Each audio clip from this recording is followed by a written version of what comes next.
Escape the dungeon!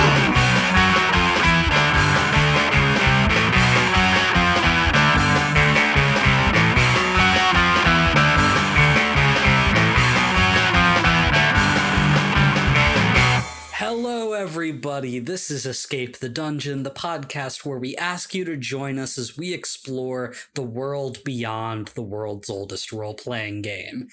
My name is Mike Cripps. I will be your master of ceremonies one more time, and I am joined by 4 mystifying players. Zach Brass. Wait, you're leaving us? Dom Brass. Oh, new GM coming. Nate Brass. What's up, Internet? That's me. Hi. And Tyler Knittle. New GM, that's me. Just kidding, I don't know. Each season, we will be playing a different tabletop role-playing game. This season, we are playing Urban Shadows 2nd Edition, one more time. A Powered by the Apocalypse game, published by Magpie Games. Guys, it's the last episode of the season. I'm saying it right here, right now. Says you. Oh my, you didn't tell us that before. Yeah, what? This is a complete surprise. I thought we had another arc. I don't know how this is gonna end. Team Chris might win, Team Chris might lose. Dom might be the only one in the entire world that's happy about how this season ends. I don't know. We're gonna have to wait and see, but this is gonna be the last episode. We hit 50 episodes. That feels like a perfect time to wrap it up with a bow. But you know, there's no campaign, no story is ever really complete, like fully knowing the characters, right? There's always going to be something that didn't come up or we didn't get to.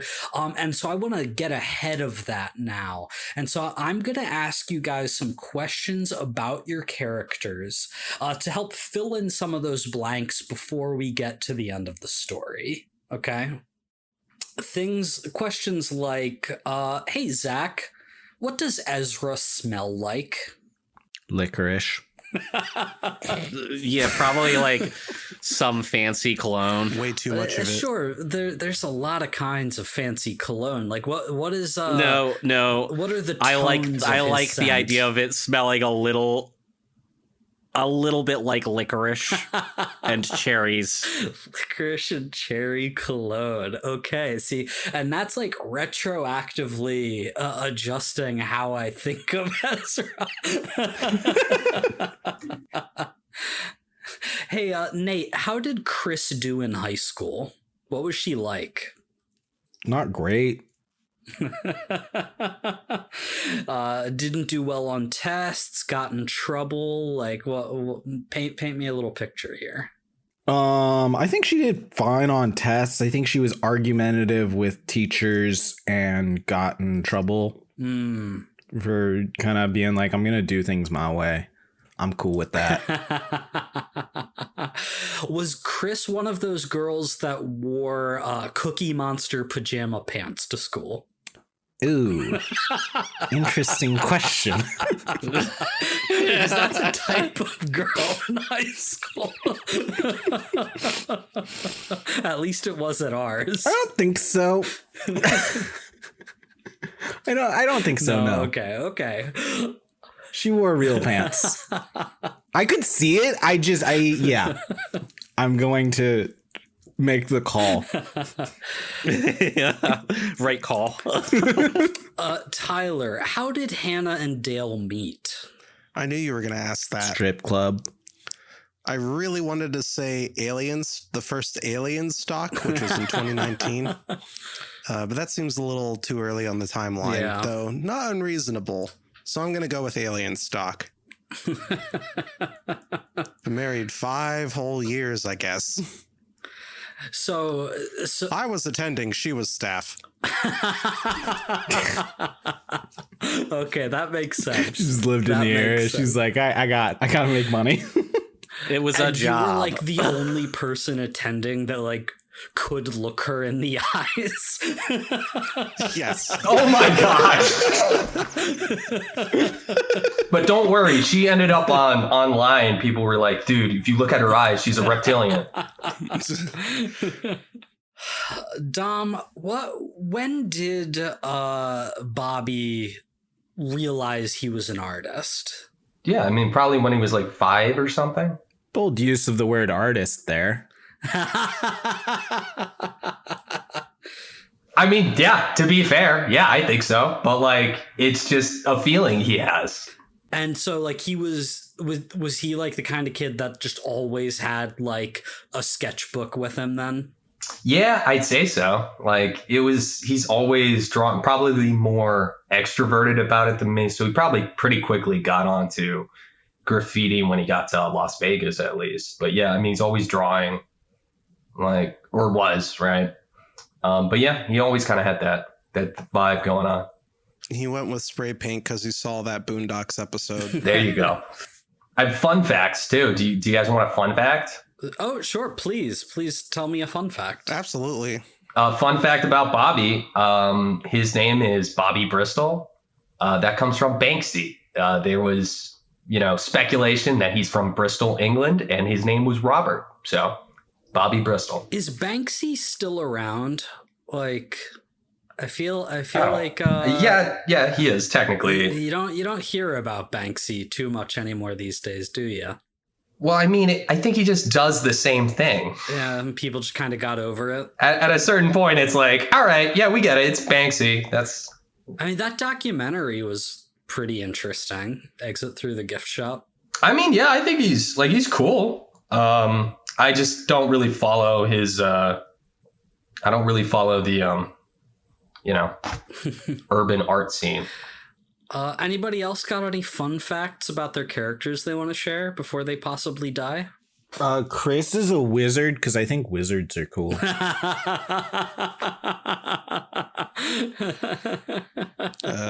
Dale's named after both Dale Earnhardt and Dale Gribble from King of the Hill. Yes, actually, yes. Tillman is a street nearby us. And you spelled it wrong in one of the episode titles. There's a G in there. No, there's not. I made that decision, Canon. No, there's a G in there. It's Tilgeman. Because if you are not Pennsylvania Dutch, you would not know that's how it was supposed to be pronounced. Doy spreken the Dutch, bro? No, bro. We I don't. spreken the English. We spreken Get the out of here. Delco accent, except not really because we're just outside of the Delco area. I've got a fun Almost. fact about one of my favorite NPCs. Sylvester Stallone is a real person. Oh my god. Shut up. No way. Shut up. Do go No. on. That's Fuck you. wild. Fuck you. Why would you even say that? Get Are out the of Rocky here. movies I canon did. in this world? I'm gonna be honest with you. It would have been better if you at least gave us an actual fact about Sylvester Stallone. Like, I know, right? You could have looked it up and been like, Sylvester Stallone was born on blah blah blah blah blah blah or whatever. You guys know I'm with he Zach. got That's his- what I was expecting. You guys know he got his start in like softcore porn, right? That's a fun fact. Yeah, everyone knows that, dude. We were all middle schoolers once. Yeah. Well, no. Thank you, Mike. I didn't socialize in middle school, so that was very helpful to me. Of our characters, who was the coolest middle schooler? Dale. Chris.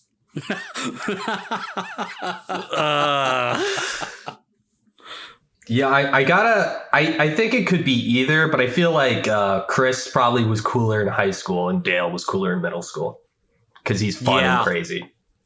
That's yeah, what I'm I gonna go with. definitely agree. Yeah, dude, I had a dirt bike and a pellet gun. I was the coolest kid ever. I don't know if cool's the word I would use to describe Dale. I do think he had lots of I just don't know if cool's right. I would say he was, instead of cool, fun. Popular. I think he was fun. popular in middle school, and I think Chris was popular in high I school. think everyone hated Ezra in school. Yeah, Yeah, and they still do. for sure. I He did not do good in school. It was not his place. like he and Johnny were friends, but they like those were the only friends those two guys had were each other. Ezra started wearing a leather jacket when he was 9, and he was too small for it. Check this out. I found it in my mom's closet. I've literally done that before. I get that. One more question for the group before we get started. Do you think your character is gonna make it out of this okay? Just gut feeling. Yeah. Be a bummer. Gut feeling. I don't think anyone's going to make it out okay. That's my real feeling. Especially if Bobby dies, then everyone will be sad. Yeah. Yeah. I I'll be mean, I heartbroken. think gut feeling Ezra's going to be alive because he's got like 16 armor. That's not true. And you also had a bullshit revive final move too. Yeah, and the one time which I did die, where I died because I let someone kill me, I got revived by a canonical ability I have to be revived. So Fucking bullshit. Let's see who's right and who's wrong as we get into our game.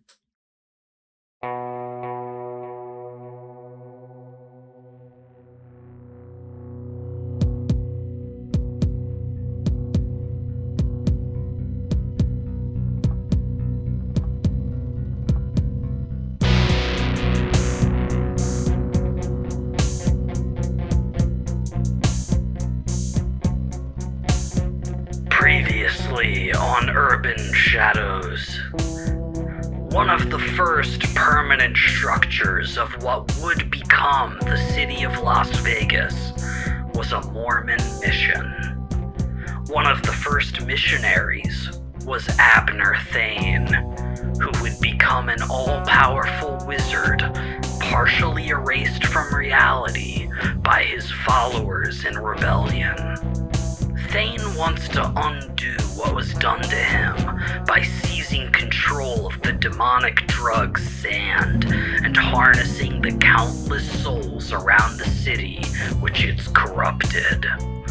Whether his plans are a success or not will be determined under the neon sign of a giant cowboy.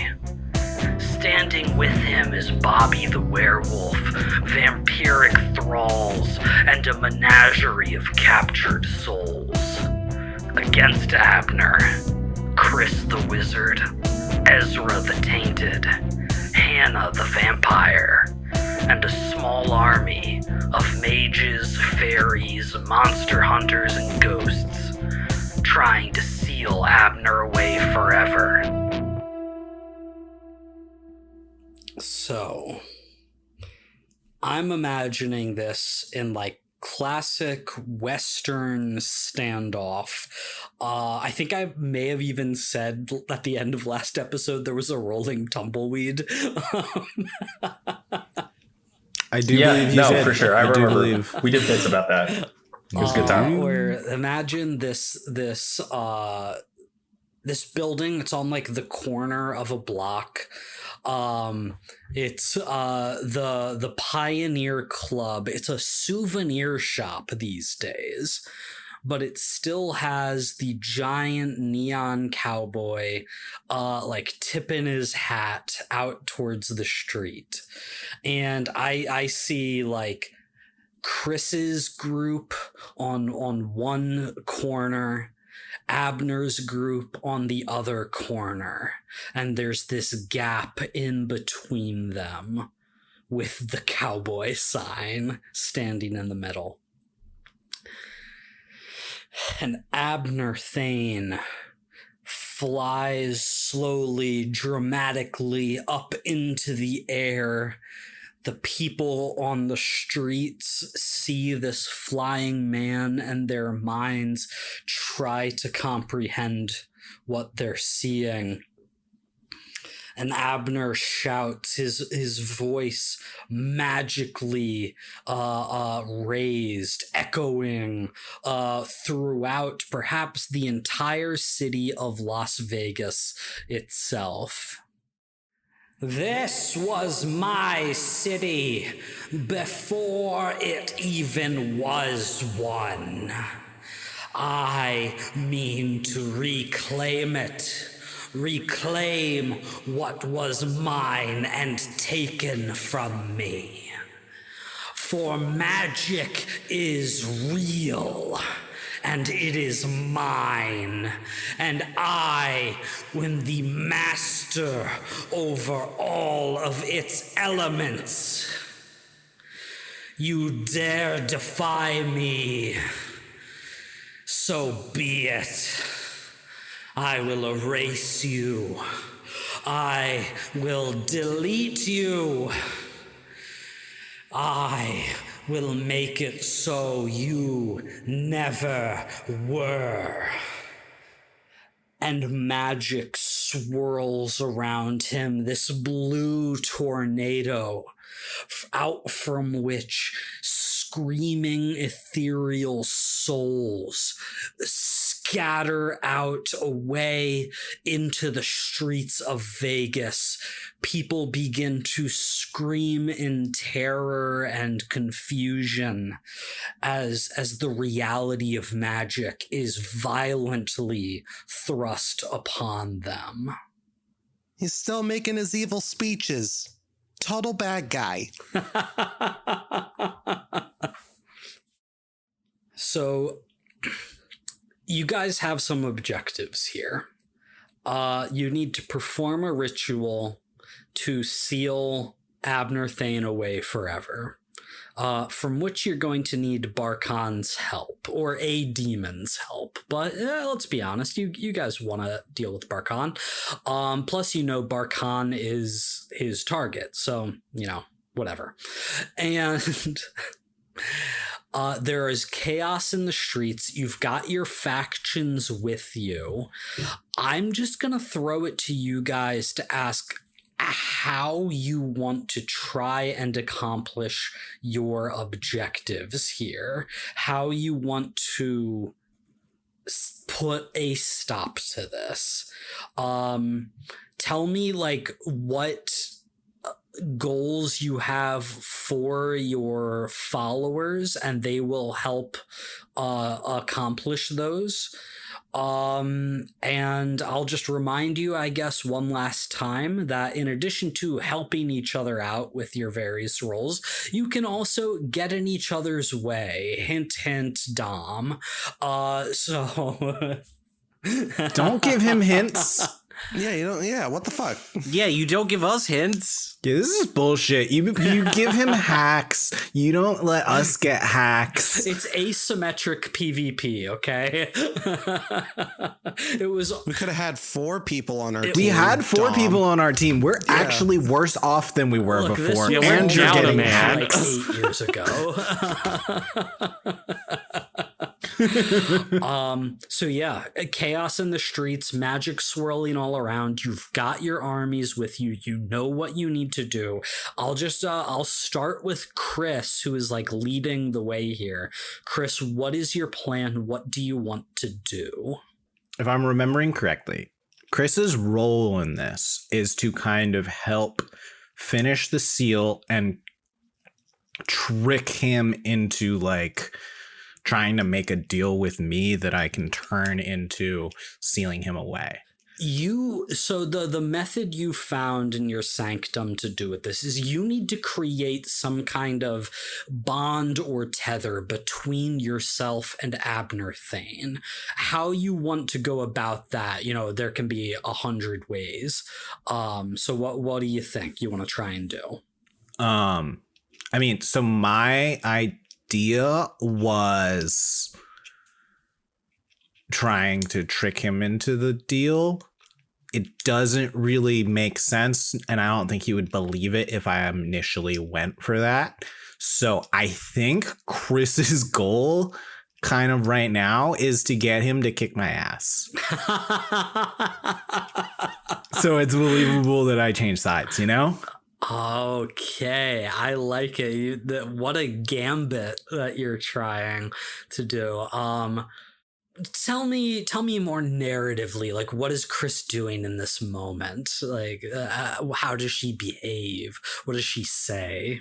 This town ain't big enough for the two of us. She's gonna pull out her 6-shooter. I mean, you have to, dude. You have Under to. the neon cowboy, Vegas Vic. Okay, you got to. Now. Bwah, bwah, bwah. And I think, yeah, she's going to try and draw some of his attention whilst the rest of the mages here begin kind of the ritual. I think I'm acting distraction right now. Very good. This sounds like you are trying to mislead and trick Abner Thane into doing what you want to do to give your allies an opening. So roll with mind. That seems like a reasonable read of what I just said. That is a 10. A 10. go. Great. Full success. So you start like shooting Abner. He is like just magically deflecting your bullets, barely any effort. In fact, they just like disintegrate before they even get closer to him, as he just has this like this tornado around him tearing your bullets to pieces. But you have his attention, and he is furious that you have not joined him, that you stood in his way every chance he gave you to be powerful, to be like him. I ain't Mormon, you son of a bitch. Oh, Miss Lopez, I shall enjoy destroying you. I may do it slowly to make it last longer. And he, tornado around him, flies towards you as you like retreat into the souvenir store that is this cowboy sign place. And he chases you in, leaving the rest of you on the street. Though his voice thunders out behind him. Robert! Cassandra, deal with them. And Ezra, you can see your sister Cassie stepping out from this crowd of opposition. Her eyes are like glowing blue with magic.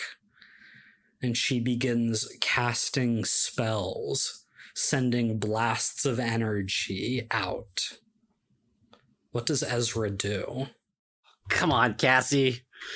I'm gonna try and snap her out of it, I guess. Yeah, the real her is somewhere deep in there, brainwashed or something. But she reached out to you when you were dead.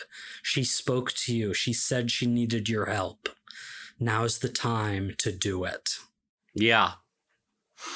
So I mean, I kind of want to fly up to her and kind of grab her and fly her sort of away from all the craziness while trying to talk to her and see if I can get through to her. I would like to try to make that difficult. I like to try to make Dom making it difficult. Okay, hold on. I think just like getting to her and flying her away is in itself going to be a difficult thing to do. You're not quite turning to violence, but I think I'd like this to be a roll with blood to see how well it goes. Your friends and enemies can get in the way or help you out here after you roll. Okay.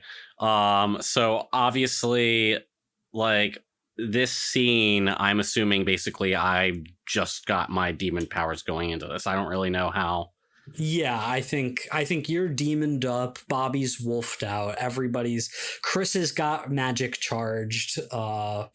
We don't need to do those prep actions right now. Well, I'll still mark corruption for using full demon mode. Yes, please do. And I want to use my take one forward. Mm-hmm. To give yourself a +1 on this. Yep. So I'm going to roll. And that's a 10. That is a 10, which is a full success. Now, if you had rolled a 12, Bobby would not be able to interfere. That's like the crit effect of that. But that means that Bobby, you do have a chance to get in the way of Ezra, who you killed and is now back apparently from going after Cassie. What do you do? I want to impale him with my claws. Fuck you, Bobby. You already did this once. I'm not gonna let you do it again. Well, you should have come. I let you win last time. So you are going to roll with Ezra's circle. So roll with wild. That's a 5. A Fuck yeah.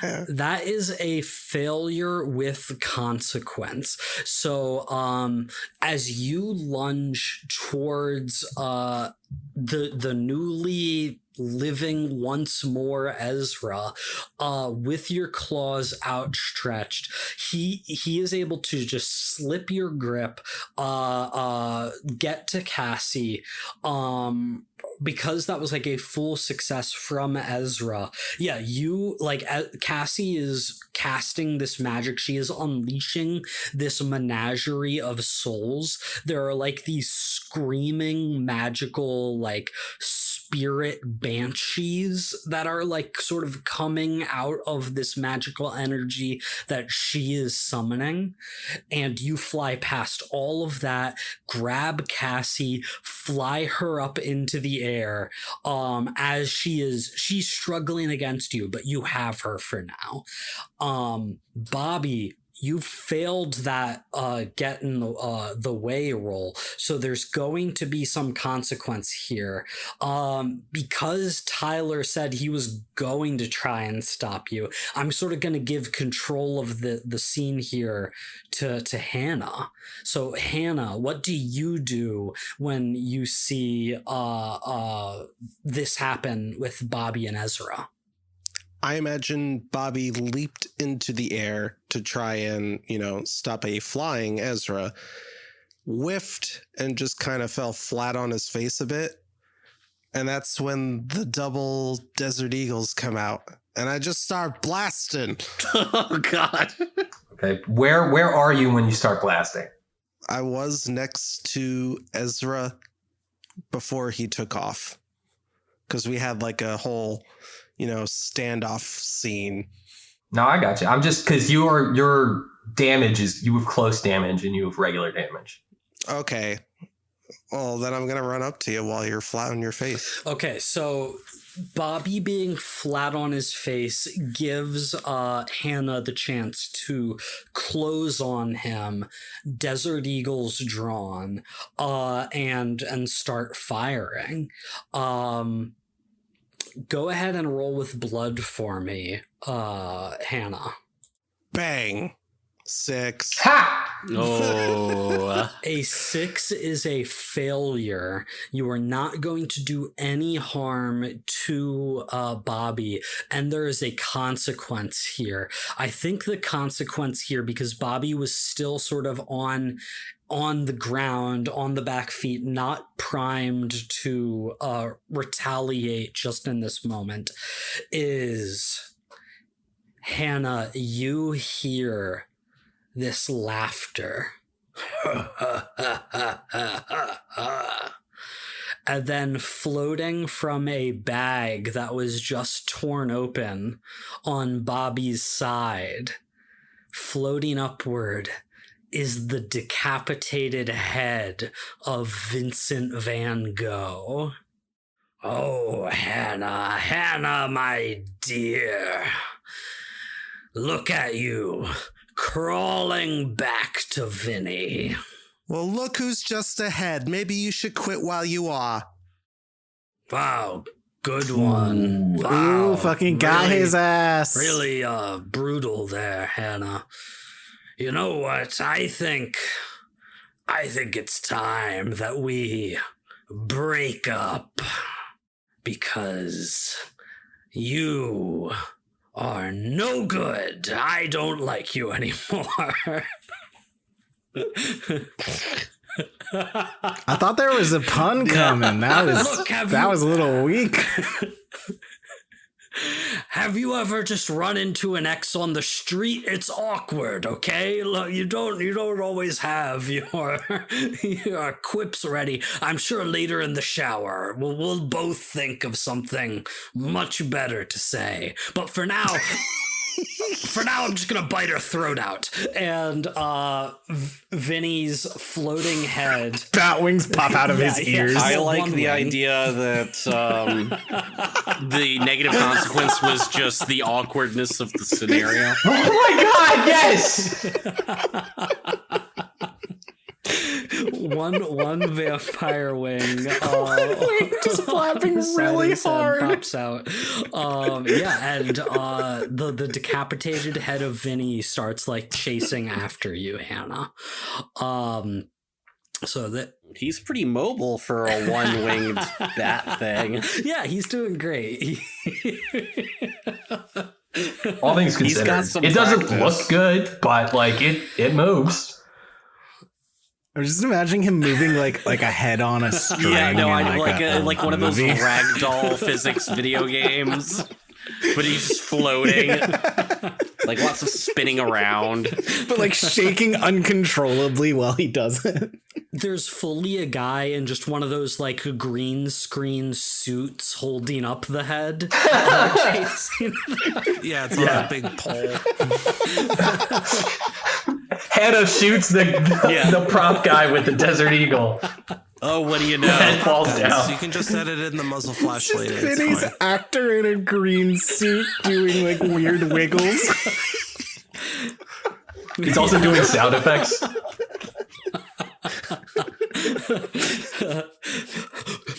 Okay, cut, everybody cut. You don't have to say Sylvester swoop, Stallone Vincent. shouts from his director's chair.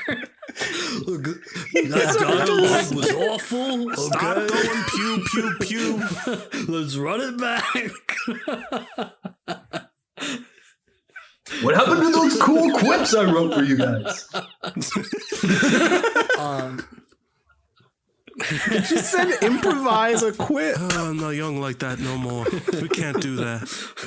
I'm an actor. I can't work under these conditions. Boy, Sly, that was really bad, isn't it? Shut the fuck up. Jason. Okay, where were we? Okay.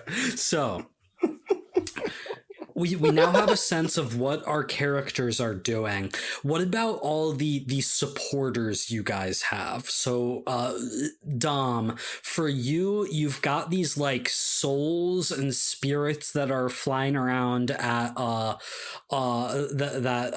Abner has summoned. You've got vampiric thralls. You've got the head of Vinny. How would, since you're sort of like the general of this this side. How do you want these forces to act? What do you want them to try and accomplish here? For now, I think I'm going to send the spirits after Chris, because that seems like a fun thing for Chris. I kind of want to fight Hannah myself right now, but I'll leave the ghouls and Vinny to deal with Hannah, and I'm going to go catch up with Ezra. Oh, fuck you. Very good. How about the rest of you? I'll let you talk it out. You guys have the monster hunters, the fairies, the powers that be who probably need to focus on the ritual. And you've got the ghosts. So the hunters, the fairies, the ghosts. How do you want them to act in all of this? I think you forgot we also have some vampires of our own. No, you don't, because Vinny agreed to give Bobby thralls. No, the other vampires, the debt collectors. The luck vampires. Who could possibly forget those guys? You apparently. We didn't, because they were like the best part of the show. How could you not see that? Such a... I know. They're everywhere. Our luck vampire merch is flying off the shelves. They were literally the first monster concept we came up with for this Vegas thing too. We're like, yo, luck vampires. They'll be important, I swear. They're going to be the most important. We had ideas. I had an opening. It's my bad. We got stuck on all the save the world shit, and I was like, okay, well, I guess I'll help her later. So Stupid save the world shit. Fucking stupid. So you guys have like 2 luck vampires who kind of stumbled into this and were like, oh wait, didn't we agree to help that wizard lady once? Like, oh yeah, we did. There was a whole scene about it, dude. This is bullshit. Scene. Okay, yeah, we're here. Okay, and we also have the Actors Guild. Yeah. We got SAG, bro. Yes. Yeah, I think they rolled for that. Hey, let's be honest. Do we think the Tulsa King spinoff is a union project? Ooh, good point.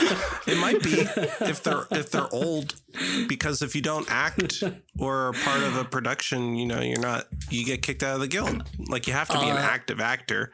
What you don't know is it's actually the Expendables 6 Tulsa Kings is the full title. So yeah, this is a full Expendables movie show.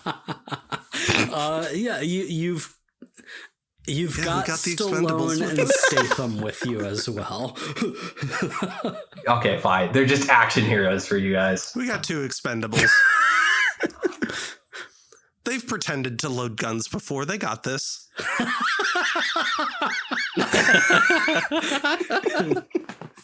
That's fucked up.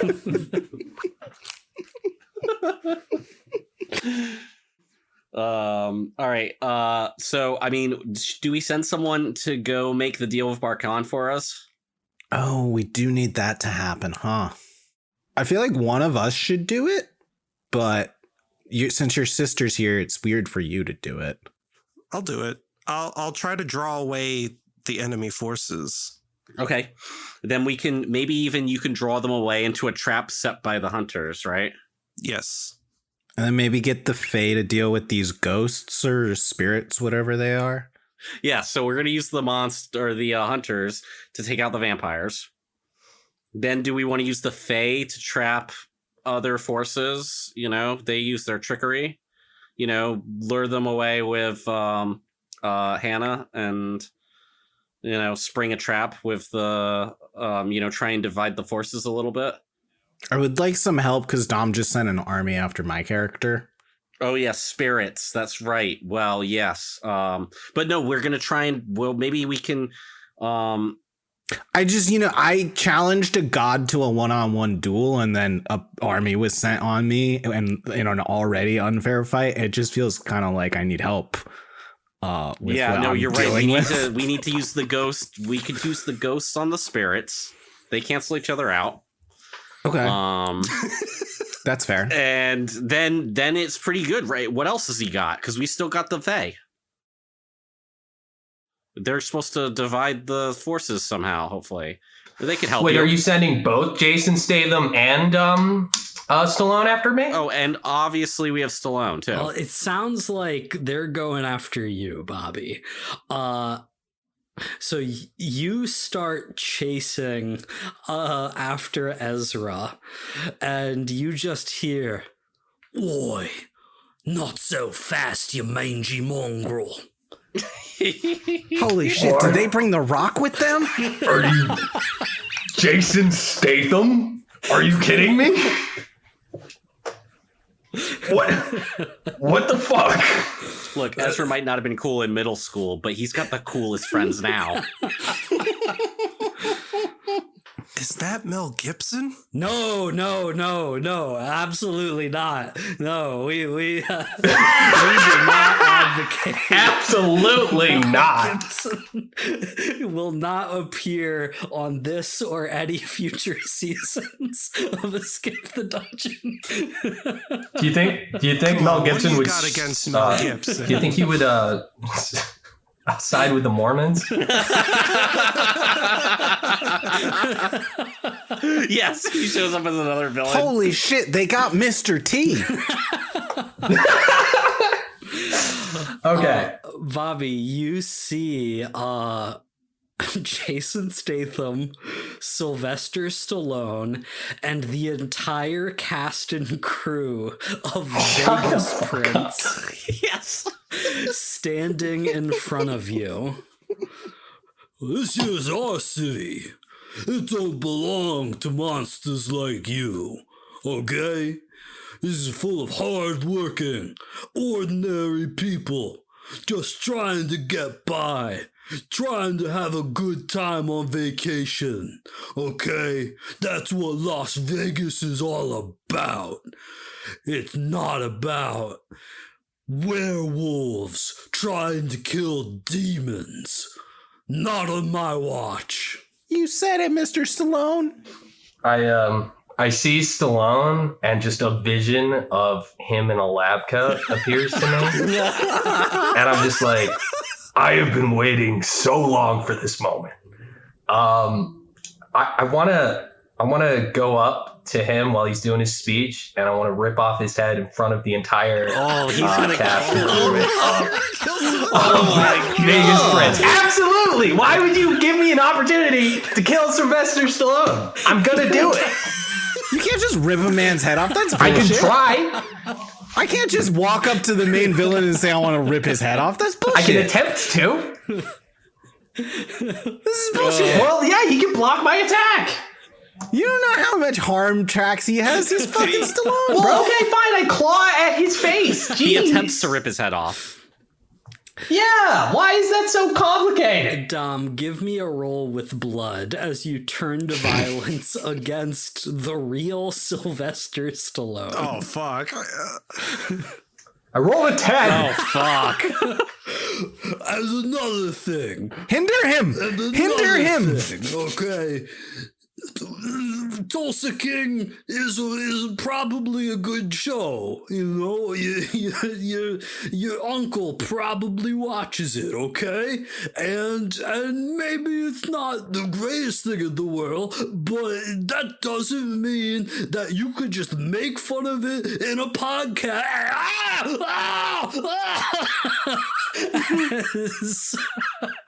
My uncle's dead. As Bobby God. rips off Sylvester Stallone's head in front of the entire cast and crew of this TV show. I don't actually hate Sylvester Stallone, by the way. I just, However far away, Sure you oh don't. God. Ezra's heart skips a beat. That was weird. And the cast and crew start scattering in terror at all of this. I don't think this is a movie, you guys. I think this is real. Except for the cameraman. He stays put and films the whole thing. Yeah, he's a professional. He's a good cameraman. That's what you do. How did they figure out how to do this outside of post-production? But the camera just continues to follow Bobby as he chases after Ezra flying through the sky. Chris, you have retreated into the Pioneers Club souvenir shop. Abner Thane is given chase, and behind him you see a screaming swirl of banshees and gangster ghosts battering at each other. The fight has, like, in full followed you into this place. Abner Thane, come out, Christina. Let me see you. Let me rend you molecule by molecule with my magic. Man, a real genuine ghost fight. I wish Dale were here to see this. Bobby sent one spirit after Dale so he could feel involved.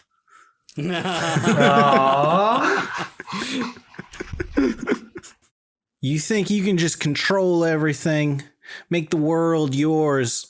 That ain't right. You gotta live with your mistakes and grow from them. You can't just wallow in it and get mad at everybody for changing when you've been locked up. It's fucked up, bro. Just, like, live. Stop wallowing in the past. Stop wallowing in the past.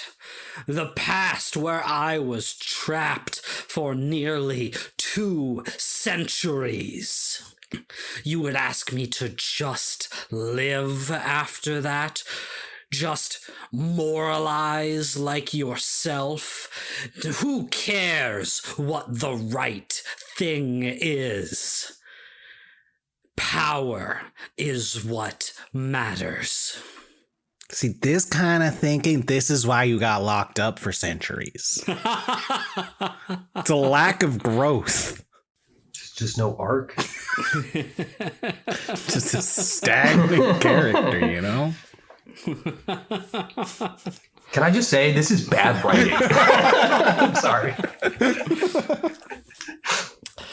Abner Thane's gonna try and kill you with magic. Bring it, bitch. I'm gonna use all my magic on shielding charms. You've got a let it out for, like, reshaping magic, something like that. Yeah, I can deflect or redirect an oncoming blow before it strikes, or reshape the essence or nature of an exposed object or magical spell. That sort of feels to me like what you're trying to accomplish here. I mean, tell me if I'm wrong. I'm not trying to just prescribe to you what you're doing. So what my thought process is literally like,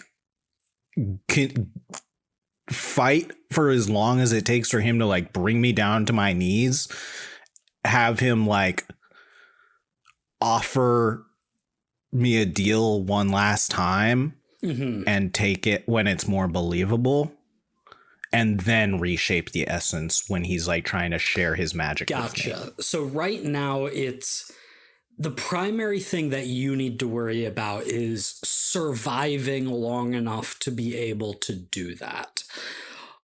Yes.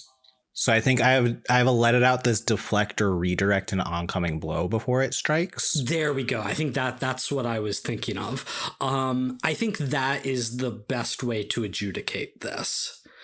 So go ahead as you try and let it out to maintain this ruse, deflect magic. That's going to be a roll with spirit. Yep. Yeah, I think I'm just trying to live for long enough for the spell to be ready. Oh, this guy's scary. Ooh, that's a 7. A 7. Hey, man, sometimes that is all you need. But this isn't one of those times. You're dead. So here's the thing.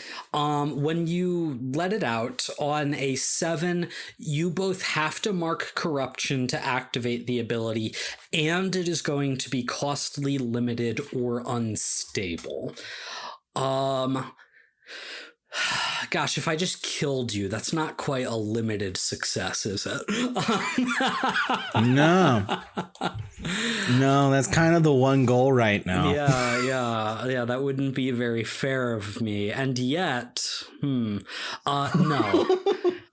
I kind of like the idea of this being an unstable effect, as you are deflecting the magic that is coming from you or coming towards you, barely able to keep up with this tornado of magical onslaught that Abner Thane is unleashing, and it is taking a toll on the structure around you. This building is being destroyed. It is going to come down. It's only a matter of time. But you don't have a clean avenue to escape.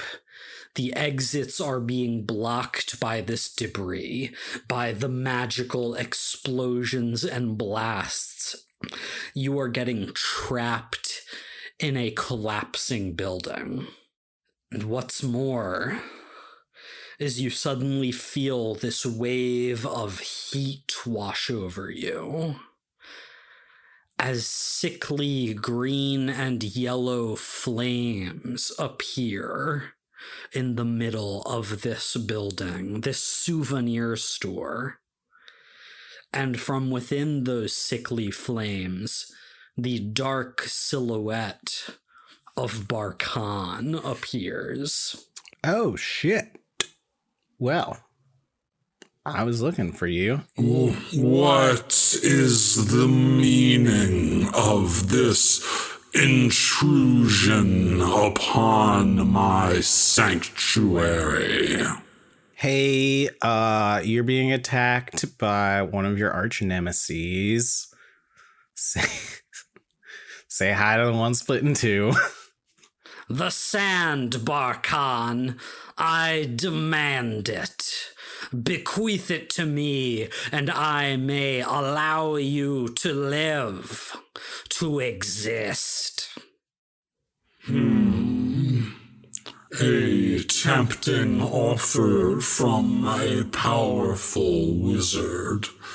Continuing is one of my favorite things to do with my existence. What say you, young wizard? Please don't agree to make a deal with this man. That's convincing. Can I cast a linking spell to link myself with Barkhan? Ooh, absolutely. Spend 1 hold to telepathically link up to 2 characters in your presence. He is now in my presence.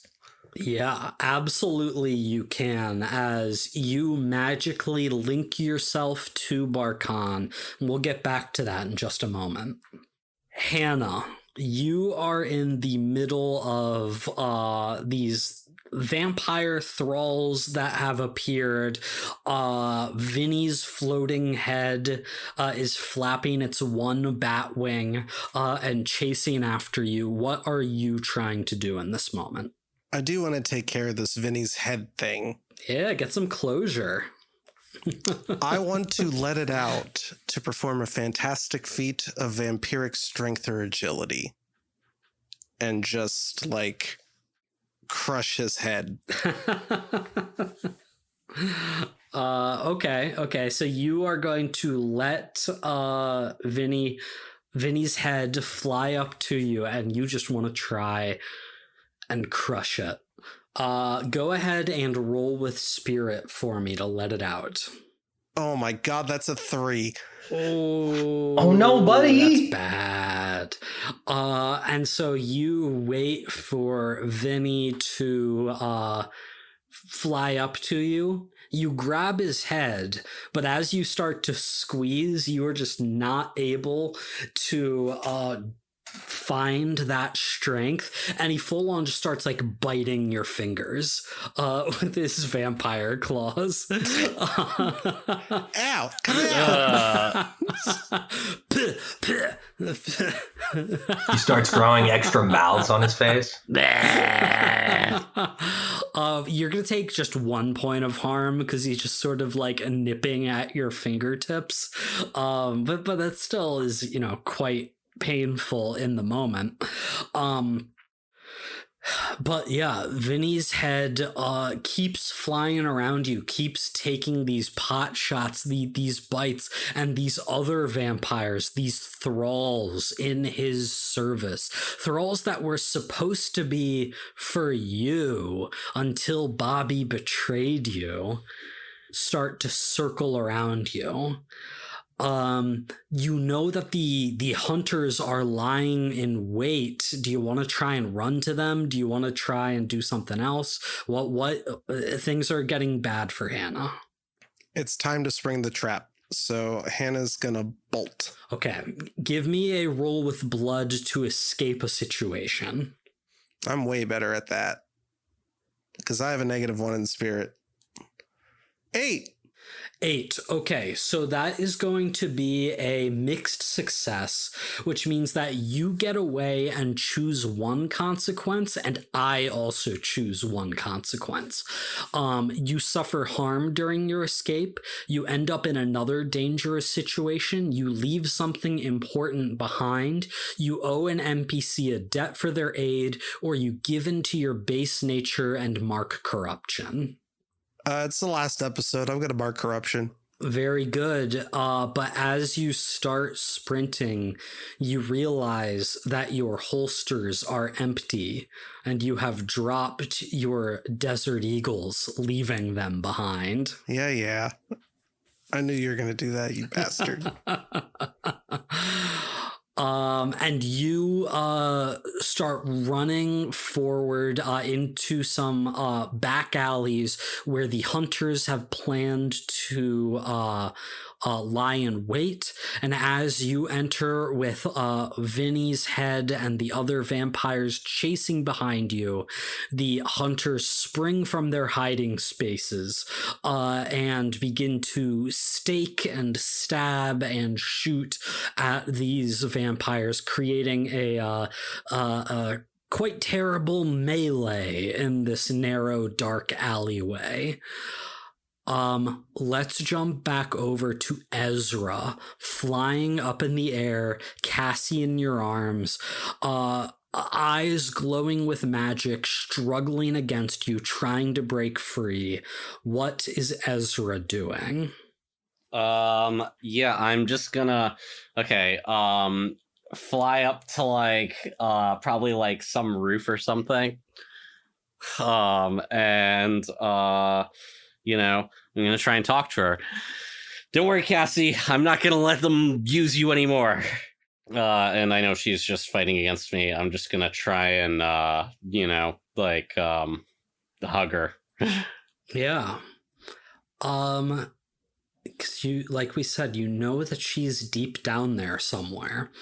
Give me a roll with heart, which might be the most important roll you've made in this game. Oh God. Okay. Well, luckily my heart's all right because I keep on. It's been every important up. role for you. Yeah, I know. Well, and I did level it up because I corrupted out again. I've got one more positive thing I can get from corrupting out. And then I'm done, but I don't think we're gonna get 10 corruption points today. Oh, I'll find a way. 8. 8. Okay. That is going to be a mixed success, which means that Well, which would typically mean they counter your offer or demand a payment, but that's just straight up, I'm going to be honest, not the consequence I want to give you for a moderate roll this time.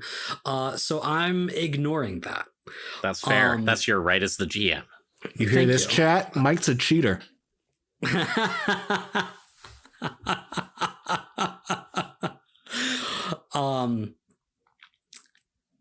As the magical blue light in her eyes flickers and then fades away as you hug her. Ezra, is that... Oh my god. Oh my god, I'm awake. All those things I did. How I spoke to you. I think I summoned ghosts or monsters or something to attack people. Oh, who hasn't summoned a ghost or two? Don't even worry about it. It's over now. Well, it's not really over, but it's mostly over. What are we gonna do? We have to stop this, Ezra. Well, I have to stop this. You have to go home and stay somewhere safe. No, I can't just do that right now. This is my fault. I need to make it right. What if he controls you again? I don't know if he can do that. I don't either. Invite him to the cookout. With the power of love. I already tried the power of love with Bobby and then he stabbed me. Speaking of, the consequence that I want to do here. Oh, no. Is you hear the crunching and scraping of claws against the side of the building. And then what's that? That's being flung onto the roof? Blood spilling out of it? Oh, you fucking didn't. Ezra, rolling to a stop at your feet is the head of Sylvester Stallone. I mean, you know I did. Sly? No!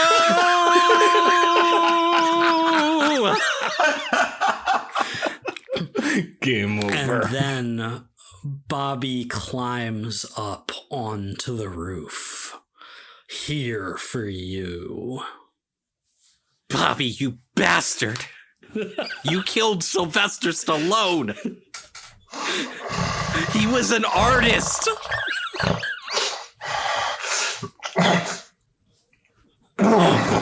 Fuck, Ezra.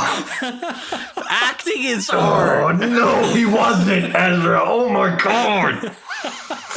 He was an actor. Jackass. If you were good at it.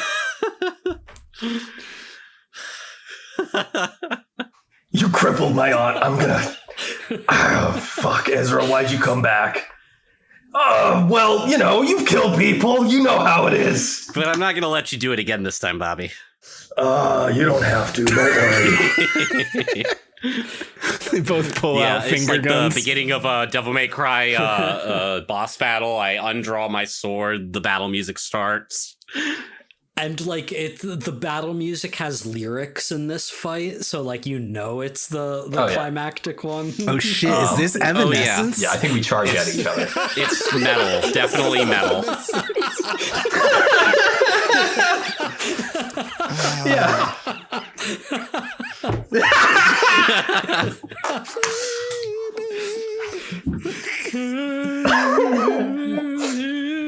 The darkness in my soul. There's dramatic piano music. Can anybody save me? Wake me up! I can't wake up.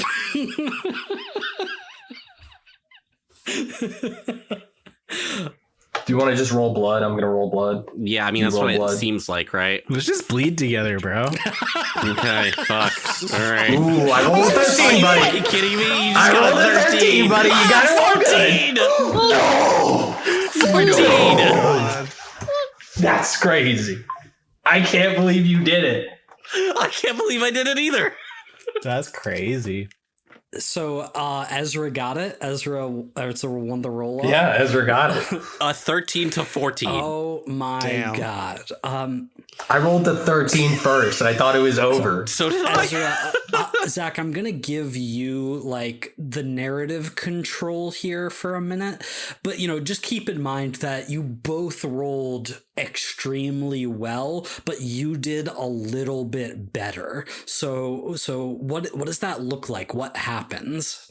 I like to picture it's kind of like one of those scenes from a samurai movie where it looks like we just cross past each other really fast. And then, you see like a big gash appear like in my shoulder and start bleeding. And then I drop to the ground, but then Bobby passes out. No, you just see the back of Bobby and a giant blood splurt come out of his chest. And then he falls to his knees. Yes. And if you slow it down, it turns out there was several moves in this complicated fight, but it was all so fast that it looked like just one quick strike. There's just a side character that it zooms in on. They're moving so fast, I can't even see. But you know what? We super saved on the animation budget. You just hear a couple way, extra ching, ching. Yes! Honestly, we tried to do it, but the choreography was god-awful. Okay, so Bobby falls to his knees, a huge sword slash in his chest, but not dead, because I want that to be a decision that Ezra has to make here. I don't kill Bobby. I just kick him over and say, "It's over. Fucking leave. Get out of the city, man. It's not good for you."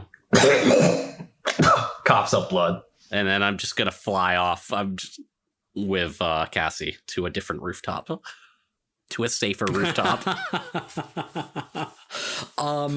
So is your plan that you are going to get Cassie to safety, and then what are you gonna? Are you heading back to the battlefront? Oh okay. Yeah, totally. Okay, Bobby, we're just gonna leave you bleeding out on that rooftop for right now. Yeah. Let's jump back to Chris. You have created this mental link between yourself and Barkhan. And you just hear in your mind, and I imagine this also happens extremely quickly, faster than we could narrate. So just think of it as in there's this moment of pause as this conversation is happening. Yeah, we zoom up in our faces and then talk in our minds for 20 minutes, and that's 5 seconds. Yeah, exactly. And you feel this hot presence in your mind, this burning sensation that must be the demon Barkhan. And he says into your mind, "Knock, knock. Is anyone home?" Barkhan, he will not stop until he controls everything. Sure, existing is great, but you don't want that. You're too prideful to want something like that. We have a plan. We can stop him. You are right about one thing. Pride is one of my many indulgences. I would not enjoy being under the boot of a man like this, who seeks to use me, use my product for his own gain. But have you not done that yourself? I felt you, wizard. tapping into that which you should not have. You created your own sand. That is a grave insult to me. And now you would ask me to join you. Look, I don't like you. I'm not going to pretend. But right now, we are both fighting against someone who wants to control the city and the world. If we work together, that doesn't happen. Chris, I would like you to roll with heart to persuade an NPC. Okay, I can do that. I have the heart of an angel who's not very charismatic. Ooh, that was a very bad roll. It's a 3. A 3 is not going to do it, dude. Barkhan's fire in your mind turns cold. There are a great many things you need to learn, wizard. If you want to be anyone, anything, survival is first and foremost the greatest thing to chase after.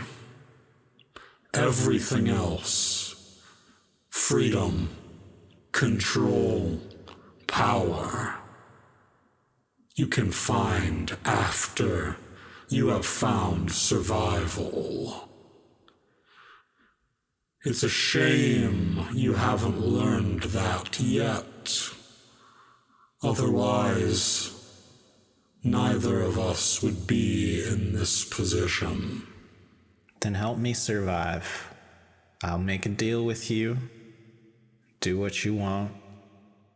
If you help me get rid of this man. So here's the thing, Nate. On a 7 to 9 persuade an NPC, that is, you do it, but they have a counter, and you didn't get a 7 to 9. Mm-hmm. So Barkhan is not convinced, and he doesn't have a counter offer to you. I am going to give you like one last chance here, but you have to offer him something specific and significant that he would want for him to even consider at this point. Not just a debt, not just a favor, but like you need to tell me what you can give him if you want to continue pursuing this angle. Oh, I really didn't want to have to talk to this guy. I have this coupon on Wingstop. Ooh. Damn, pulling out the Wingstop coupon. Is it BOGO? Or is it just like 10% off? Oh, you get a free side with your meal. Pathetic. Oh my god. All right, help me survive. Help me rid this plane of Abner Thane, and I will give you all my magic. I don't know if this is just something you've forgot or you're willfully trying to be deceptive here, Nate. The magic is what you were planning to sacrifice to seal Abner away. Yeah, but he doesn't know that. Okay, so you are trying to deceive him. Okay. So roll with mind to see if you are able to trick him into accepting this deal that you cannot fulfill. It's a 9. There you go. A 9 is a hit. They are fooled at least for a moment. So the built-in consequences for this move don't really apply to the situation. So I'm just gonna like tuck a consequence in my back pocket for now, if you're okay with that, Nate. Okay. Barkan takes a beat. Your magic. Interesting proposition. I'm one of the most powerful wizards in this city. With my abilities and your own, without Abner here, it should be easy for you to take control. No? Let us discuss more after this has been dealt with. And Barkan, like, as reality starts to, like, speed back up to real time, turns to face Abner Thane, this silhouette within green flames, and he just blasts a fireball right at Abner. Chris, what do you do? The building is in the process of collapsing.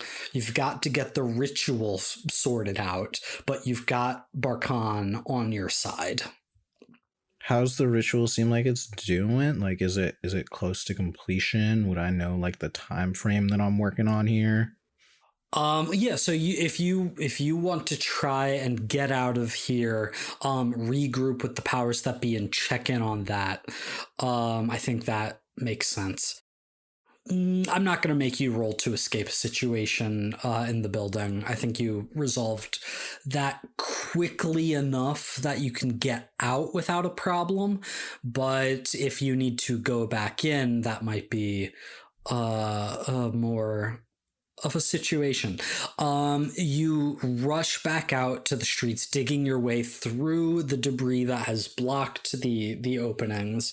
You get to Adrian and the other wizards, who have like formed a circle in the middle of the street, drawn runes in the ground. They are like hand in hand.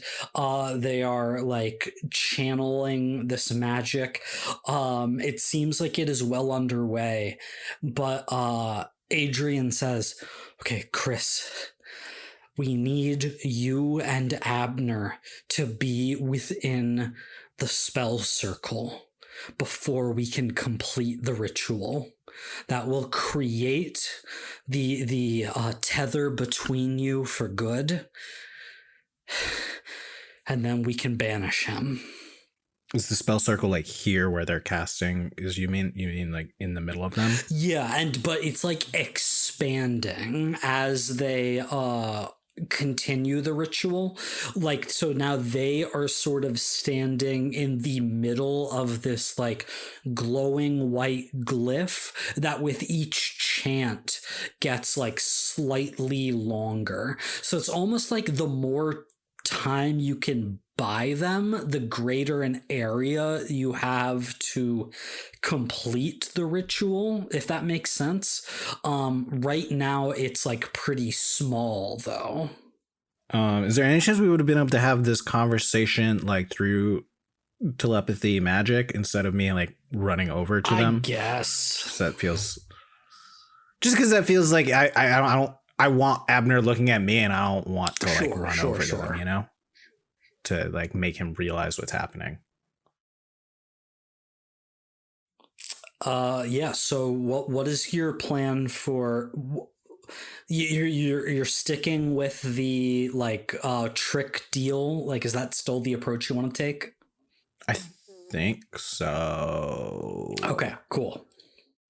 Let's jump back over to Hannah with the hunters and the vampires and Vinny. You've led them into this trap.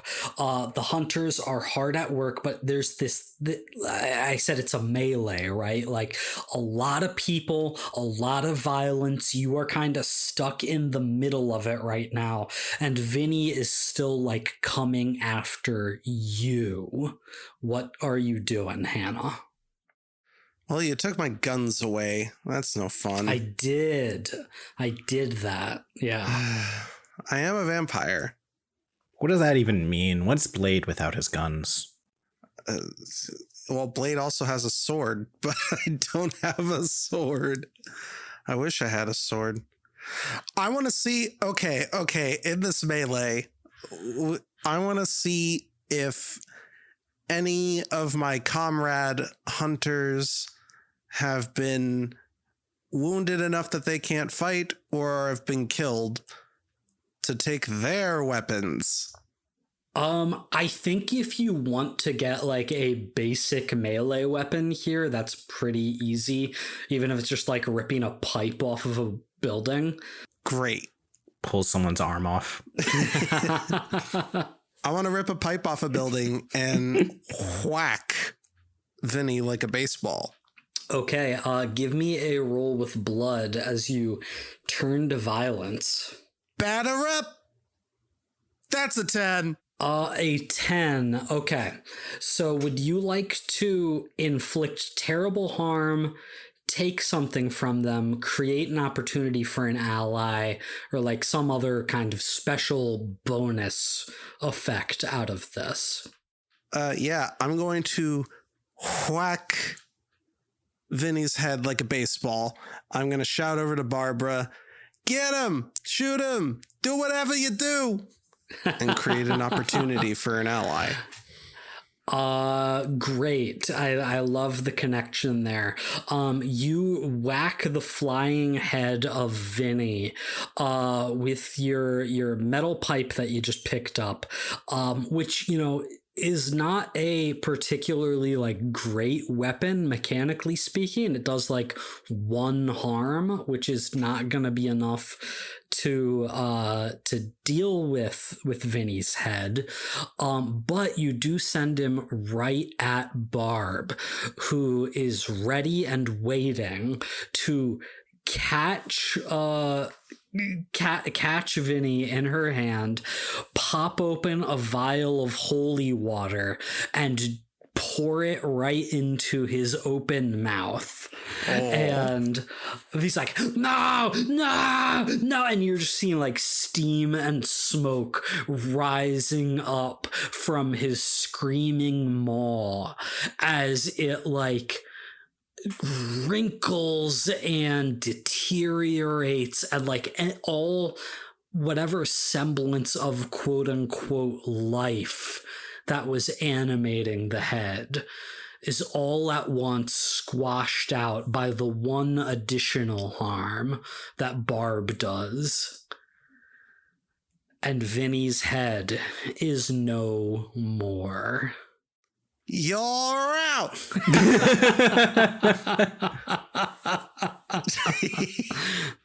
Creep. As his head shrivels and withers into nothingness, the remaining thralls sort of snap out of whatever hypnosis they were in, realizing the situation they're in, and they start to freak out and like see these hunters and you with them, and one of them steps forward, like, hey, we don't know what's going on, okay? You know, he was our master, and we were, magically compelled to do his bidding. So there's no need for any further violence, right? My friends and I can just go, right? Mike, I want to see how you would adjudicate this if I put it forward. I have a let it out ability that says display your dominance, low status NPCs flee, PCs must keep their cool, but I want to bend them to my will as my thralls. Very good. Very good, Hannah. Give me a roll with spirit as you let it out and try to assert your dominance. That's a 7. That is a 7, which means that you are going to mark corruption, which seems particularly fitting for this. And it is going to be costly, limited, or unstable in some way. You know what? I think just thematically, the cost here should be both another point of corruption, just for like the mechanical side of things. Yes. But I think, you know, flavor wise, this is definitely like more than just a point of corruption for Hannah, right? This is a step towards losing her humanity. And I think this is going to be a significant cost to her in the future with whatever mortal relationships she may still have, including with Dale. In this moment, the divorce is finalized. Sign the divorce. Sorry, I'm immortal. I can't be with someone who's gonna die. Oh my god. Like, I watched Lord of the Rings, and you know what? What's his name was right? The Elf King guy. Ezra, you land back in the street. You see the Pioneer Club souvenir shop, Vegas Vic, the neon cowboy, in the process of collapsing in on themselves. There are green flames rising from the building, blue swirls of magical wind and energy. There's a melee going on. The wizards are in the middle of the street preparing this ritual with like an expanding, glowing circle that is growing like foot by foot, a minute at a time. What are you going to do? I mean, I'm just gonna try and get over towards Chris and see if I can help her with Abner Thane. Yeah, somebody's able to point to the collapsing, burning building and tell you, she's in there, Chris is in there. Okay, I'm gonna rush on over. And then right after he says that, you just see her fly out of a window. I think I found her. Crumple onto the ground. Yeah, so I'll go over and help Chris up. It looks like you got this all taken care of. Yeah, just been, distracting. How's everything with your sister? She's still evil? No, she's on a roof somewhere. I told her to go home and stay safe. Bobby's bleeding out on a different roof. Oh, that's good. Don't worry, I'm here to help. So, yeah, I mean, I guess we'll turn our attention to see if I can find Abner. And there's this big explosion. The glowing neon head of the cowboy separates from the shoulders and flies through the air, and floating out from the hole that it was in, holding the silhouette of Barkhan by the throat, is Abner Thane. All right, Abner. Basically, all your forces are done for. Maybe it's time for you to call it quits. You have not dispatched anything. And he snaps his fingers, and out from the blue tornado of energy comes like 24 more of these screaming souls. My menagerie is near endless. I can go about this for an eternity. Bend to me now, kneel before me, and maybe I will allow you to continue existing when I have rewritten history. I already died once. It wasn't so bad. I don't think I think I'm all right risking it again. Yeah, so gonna have to turn you down on that one. You're not the only one who watched Captain America. We could do this all day. So yeah, I mean, I guess I'm gonna just feel like I'm gonna do what Ezra does best and try and fight him with my sword and hopefully distract him enough for Chris to do something magical. I mean, we're just trying to distract him long enough for this thing to go off, right?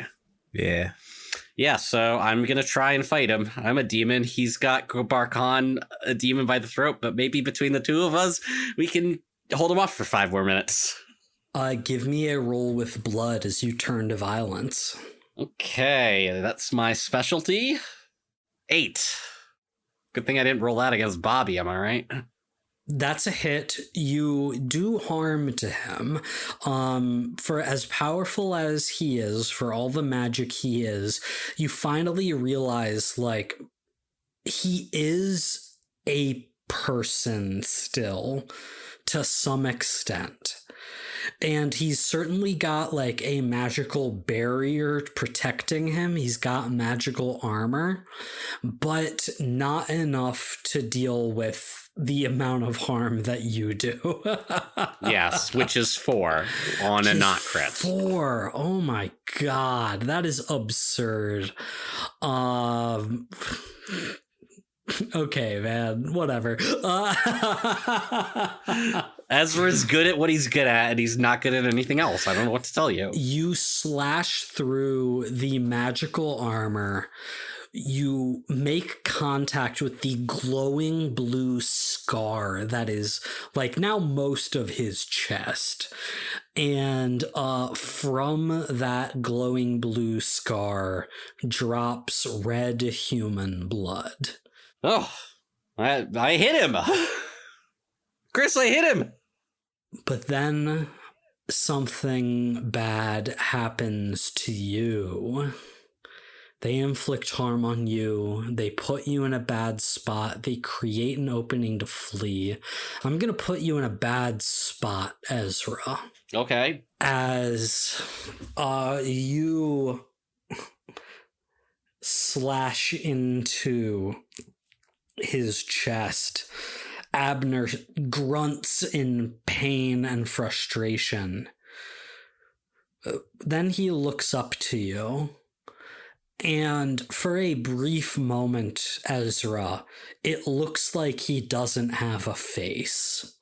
Like where a face should be, there is just a void with smoke coming out of it. Azrael. But then you blink and it's Abner Thane's face again. I have his memories, you know. I remember what he did with you when you misbehaved. And he like shoves you in the chest. And as he does, like everything just goes black. And you are transported to that underground prison that Azrael threw you in one time for misobeying him. God damn it. I hate this place. You see the carvings you left on the walls the last time you were here. Okay, so Ezra doesn't come back until time passes. Yeah, I mean, I'm going to try and escape. I'm stronger than I was before. I only did 3 harm back then. Yeah, you are not going to be like fully trapped here, but he like created a great deal of distance and yeah. Let's cut back over to Chris. Ezra, what the fuck did you do to my friend? Fuck you! I sent him where he belongs, Chris, until I can deal with him fully, after I deal with you. And he's like floating down towards you.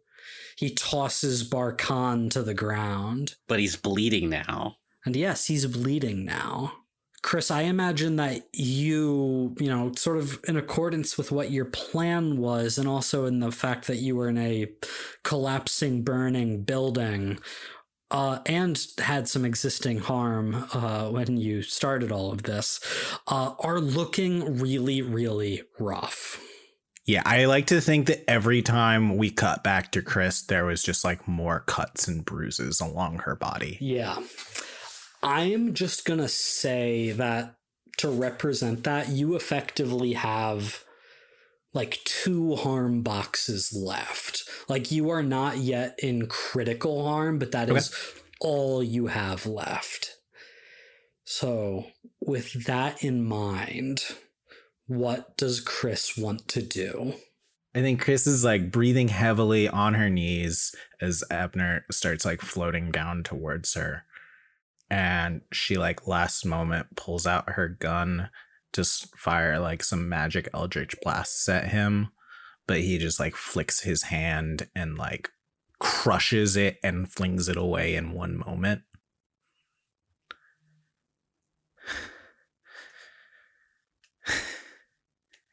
You have me beat. What now? Don't worry, Christina. I know how much pain you must be in, how embarrassed you must feel, how regretful you must be that you turned my deal down. But all of that will be over soon, when reality becomes as if you were never born. Do try to feel some peace in your final moments. Please, just don't hurt anyone. No one will feel any pain at all. I promise you that. And he is going to start to draw upon this magic. And Chris, I think you begin to feel yourself being unmade. This is just about your last chance to do anything. Fine, I give up. I will serve you. Is that what you wanted to hear? Is that what he wants to hear? I think we have to leave that up to chance here. Go ahead and, if this is a genuine plea, you can roll with heart to persuade. If you are just trying to get him to pause for a moment with trickery, you can roll with mind. I mean, we all know what he's doing. Yeah, I'm trying to trick him. Ugh, 7.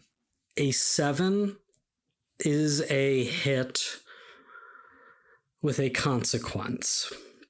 And I already had a consequence in my back pocket, Chris. So what that means is I am going to say that Abner pauses for just a moment of erasing you from reality. Just a moment to look at you and really try to figure out whether you actually have loyalty or not before realizing that you do not. You have one moment, one opportunity to have the powers that be finish this ritual, bind yourself to Abner Thane, and banish him forever. I'm going to ask you to make a very important let it out roll here. And I'm going to give you some bonuses and penalties based on the situation. I'm going to give you a -2 on this from those 2 consequences that I've sort of banked. But you have dealt with the various challenges very, very well, okay? So I'm going to give you a +1 for Bobby being indisposed. I am going to give you a +1 for the vampire thralls being dealt with. I'll give you another +1 for Vinny being dealt with. I will give you a +1 for Barkhan being on your side. So that is a +4 -2 cumulative +2 onto this roll, on top of your normal spirit score. Okay, which is a +3, so that gives me a +5. Odds are really in your favor here, as long as you don't roll snake eyes. There's a 3 and a 2, giving me a cumulative 10. A cumulative 10, which is a full success as this ritual takes effect. Nate, I'm just going to give you narrative control of the scene here. Feel free to describe what happens. I think, yeah, in that split second, Chris pulls out like any magic crystals or anything that she can and like pulls out all of her magic power to turn what is like him deleting me into a proper magic connection between us. As a link of light bonds us, as if we are Voldemort and Harry just dueling it out in the book series. I wonder which one that could be based off those characters. Yeah. How many Voldemorts do you know? I think as we begin to like fully connect, you see like a bright light like coming out of both of our chests, as we are being linked to like a third object that is not here. It is like almost pulling our spirits out. Light floods the screen, and there is some screaming of pain probably from both sides. Yeah. Everything goes bright, and then everything goes dark. And I want to cut from here. 2 weeks later. Exactly. I think the first thing we see is Dale being wheeled out of the hospital, but not by Hannah. I think Ezra is wheeling Dale out of the hospital. Just Ezra pushing him, and then I just like flew right past him like we were in a samurai movie. It was crazy. Wow. Bobby's gone. Well, I mean, I technically didn't kill him. He probably got away. Well, yeah, I didn't mean dead. I meant gone. Like, he's not here. Yeah. Yeah, I mean, it's probably for the best. I don't know. This place was too good for him. I always liked him. Yeah, I mean, you know, I tried. Just crazy what revenge does to a person. Yeah, well, you know, speaking of revenge, Hannah got revenge on Vinny for you, too. That was nice of her. I think it was kind of a dual revenge thing, you know. Oh, sure. Yeah, you know. I feel like she probably has more of a bone to pick with him than I do at this point, so. Dale, I think that Hannah has not been to visit you in the 2 weeks that have passed. Just as they were starting to reconnect, this new thing that has gotten in the way. What do you think Dale's life looks like after all of these adventures, after this horrible injury that he is recovering from, after everything that happened with his friends and family? Does he just go back to a normal, mundane life? Well, Dale's going to get wheeled home. And he's going to notice a bunch of pictures and decorations missing from the walls and surfaces. A couple pieces of furniture are absent. And the closet is very, very empty. Hannah's gone. All of her shit's gone. Dale's not quite sure what to think of it, but a part of him expected this. He says his goodbyes to Ezra, thanks him for being a real pal during his time in the hospital and taking him home. Being a good friend. You're a good friend, Ezra. You know, I know we gave you a lot of shit, but you know, you got a good heart in there. Oh, thank you, man. That really means something. But your cologne stinks.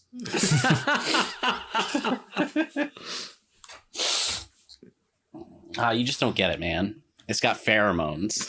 No! You would. Did you order them from a porno mag?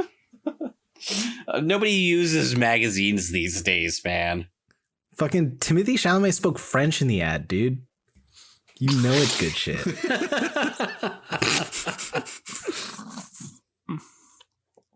But and just with a pang of loneliness, poor old Dale, after wheeling around the house and seeing what's left for him, is at least gonna find that the bed's still there, crawl himself in, and fall asleep until later that night. Dale's gonna wake up just from like a feeling, the slightest creak of the floorboard. He's a paranoid fuck. A shadow in the corner of his room moves toward him, and when the light coming in through the window hits it, it's Hannah. Dale, I'm sorry. We beat the bad guys just like you said we should. Oh, that's good. You beat your first bad guy. Probably awesome. Doesn't it feel good? Dale, please. Something's changing with me, Dale.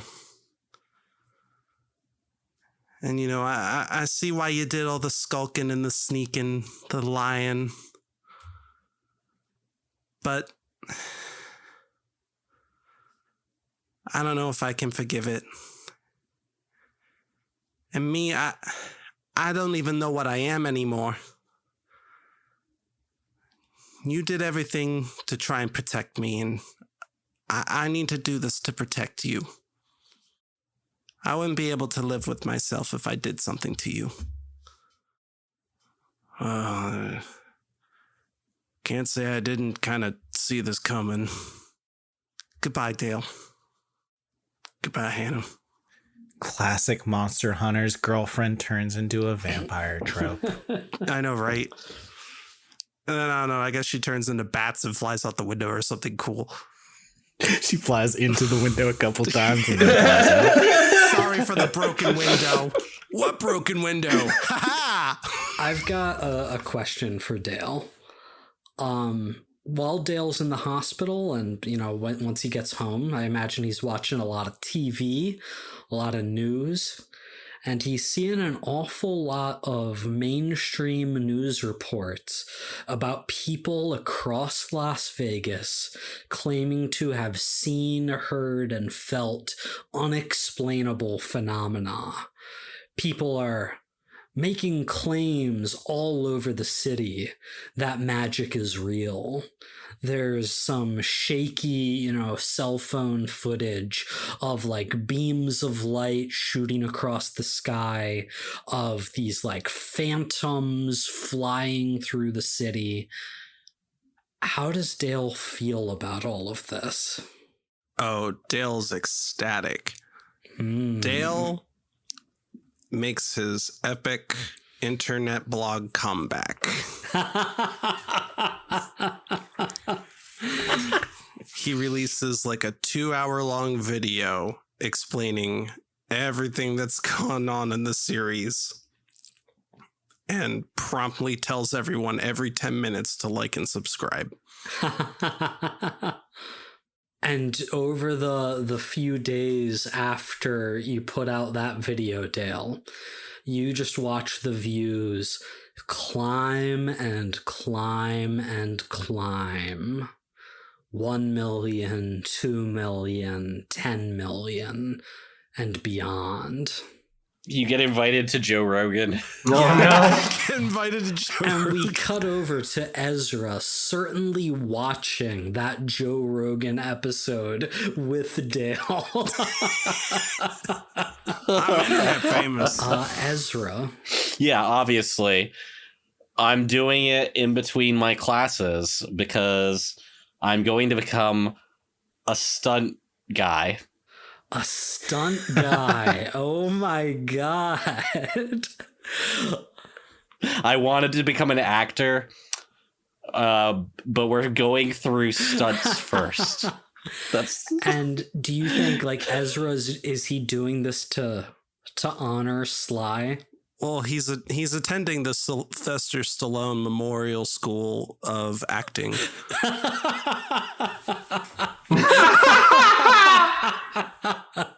Acting and stunts. Yeah. You cut to him at Sly's funeral holding a pamphlet for acting classes. Oh my god, they just hand out the pamphlet at the fucking funeral. Which, of course, does mean that Ezra's gonna have to move. Because Yep. no, Going to LA. You're going to Tulsa, baby. Oh. What happened to Vegas Prince? That was a spin-off of Tulsa King. And Tulsa King was Sylvester's TV show. So of course that's where the Memorial Acting School is. That offers a great stunts program that Ezra's able to enroll in. Lots of classes about getting punched in the face. Yeah, it's all right. Ezra's resilient. But this is a new chapter in Ezra's life. How does he feel about all of this?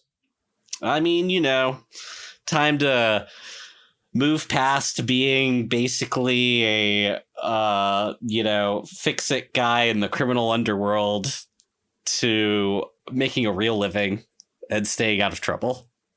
Gonna miss the guys. He calls Cassie every now and then, tries to stay a little more in touch. Do you think you're able to successfully stay out of trouble? Reasonably. I mean, people still don't like Ezra. Maybe he should stop wearing a fedora and change his cologne. I feel like maybe he fits in a little bit better with stunt guys, Making a lot of assumptions about stunt guys. I don't know. It just seems like a type, right? Ezra just hanging out with someone talking about their leather jackets. Yeah.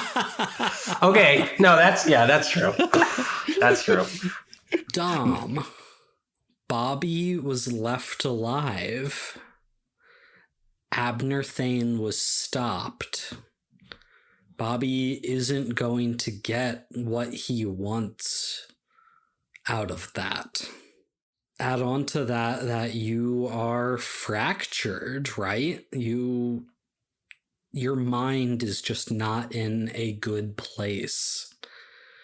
You've betrayed all your friends. You failed in your mission. What does Bobby do next? What does life look like for him after all of this? We see Cassie talking on the phone to Ezra and walking the streets of Las Vegas. And she sees a mural painted on the wall.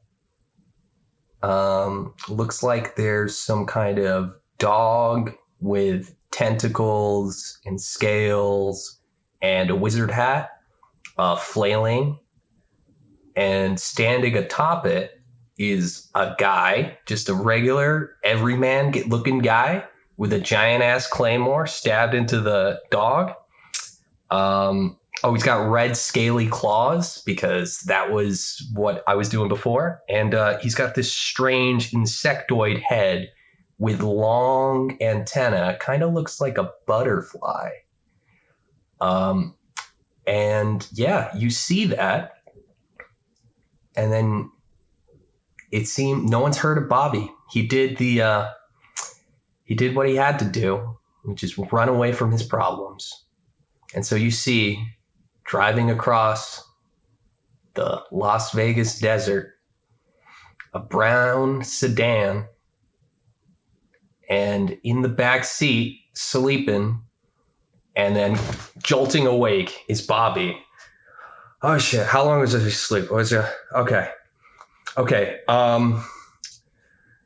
Leon, you didn't talk to anyone, did you? Remember, we're on the run. Okay?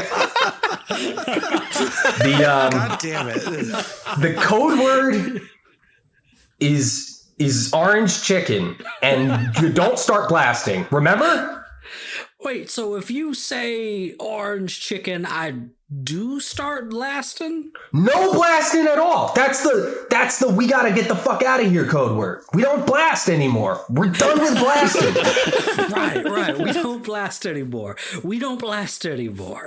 And Leon We don't looks, blast anymore. he looks longingly to the pistol that he's got sitting in the passenger seat. Just sitting there.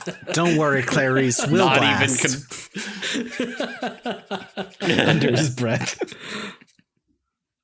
And they drive off into the sunset. Bobby and Leon, who of course has vanity plates on his van that says, "It's me, Leon." Chris's least favorite duo. Chris. 2 weeks have passed since the ritual was a success.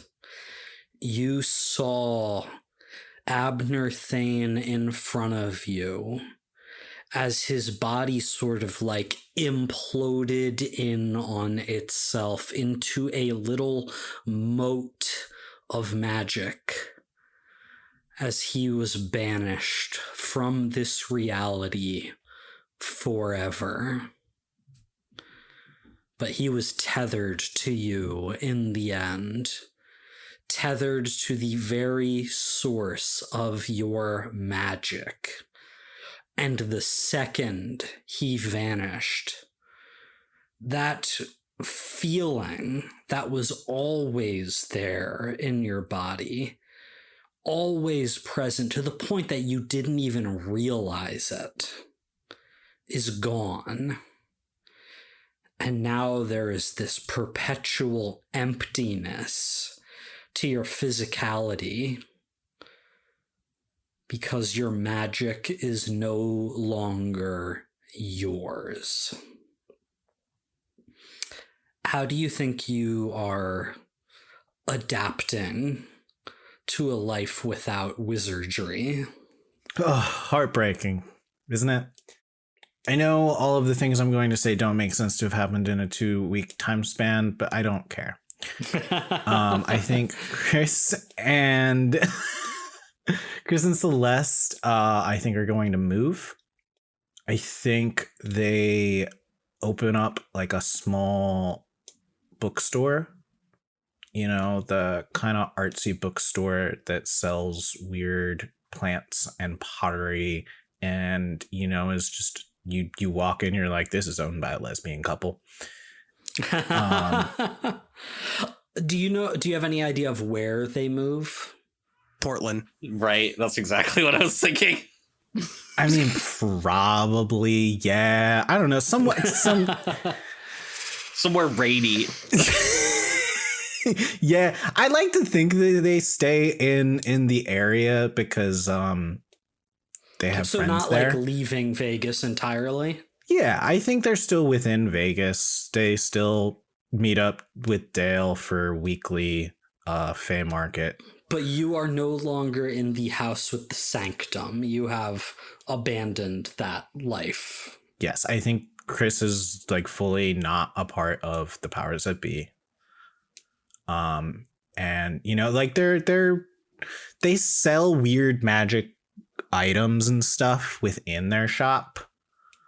And aren't like completely detached. But I think Chris is very much gone from main character girl to side character mentor. You know, she has, in the course of this journey, realized that now she is no longer Buffy, she is Giles. I get that reference. As you see a group of, you know, like kids like coming in and like trying to solve their weird monster problem. And like, you know, she'll like grab a book and like leave it out for them to find the clues and, you know, help them when needed. But yeah. Chris becomes one of the NPCs of the city for the other parties later. Nice. She has become NPC helper. One of the like fan favorite side characters, though, for sure. Like once every 2 or 3 seasons, she gets like a standalone episode, and that's always like everyone's like favorite episode of the season. How does Chris feel about these like reports about magic being real, magical sightings across Vegas? The powers that be are certainly like furious about it. They're trying to, you know, quash all of this, but you said you're no longer a part of them. So just what are her thoughts? I don't think she's like going out spreading news about it. Mm-hmm. But I think there's a part of her that's kind of excited when she sees like these young kids with like an attitude of Dale come in to her shop and talking about all of this stuff, and kind of like without being obvious, like kind of helps them jump into it in a safe way. Do Chris and Dale maintain their weekly trips to the Fey markets? I think so. And I think, honestly, as the divorce is finalized, I think Chris finally becomes friends with Dale's ex because she's a cool vampire now. And I think they become friends. So one day, you know, it's a fine Sunday morning, a few weeks after everything with Abner Thane, the collapse of the Pioneer store, Vegas Vic still in disrepair. You guys are at the Fey markets walking around, and you are just browsing. And it's definitely gotten more popular, more crowded since everything with Abner Thane. There's a lot more people here these days. But you're pushing through the crowds, and you're chit-chatting and catching up. Dale's telling you all about the Rogan interview, when all of a sudden Dale stops moving. Totally still. And Chris, when you look back at him, you see his eyes are a sickly greenish yellow, no pupils at all. You promised me your magic, but you have none to give. Unfortunately for your friend here, there's a little piece of me inside from when he partook of my sand. There are little pieces of me everywhere. If I can put myself here, I can put myself wherever I like. Do you understand me?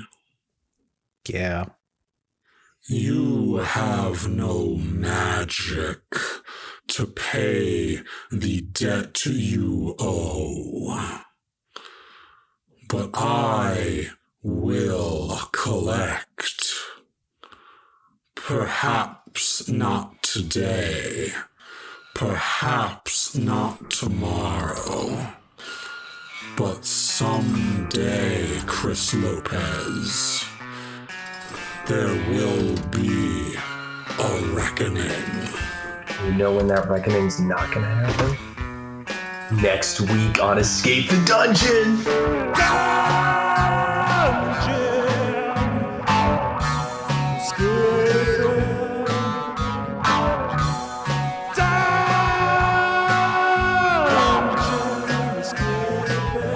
Thank you for listening to Escape the Dungeon. Escape the Dungeon is created by Dom Brass, Nate Brass, Zach Brass, and Mike Cripps, with editing and original music by Tyler Knittle.